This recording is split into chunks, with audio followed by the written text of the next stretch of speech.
దేశభక్తి అనేది ఎవరో అమ్మితే కొనుక్కునేది కాదు, మనసులో ఉండాలా, గుండెల్లో ఉండాలా, ఫీలింగ్ ఉండాలా. దేశభక్తి అనేటటువంటిది ఎవరో చెప్తే రాకూడదు, మనలో ఉండాలి. మన అమ్మ నాన్న ఎట్లాగో మన దేశం అట్లా అన్నటువంటి ఫీలింగ్ రావాలా.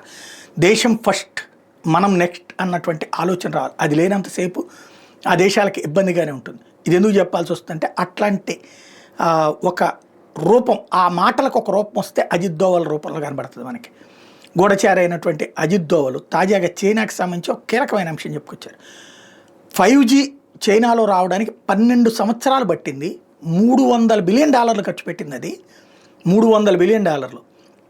12 సంవత్సరాలకు అది డెవలప్ చేయగలిగింది. దాన్ని గొప్ప దేశంగా ప్రపంచం చిత్రీకరిస్తుంది, మనం కూడా మాట్లాడుకుంటున్నాం.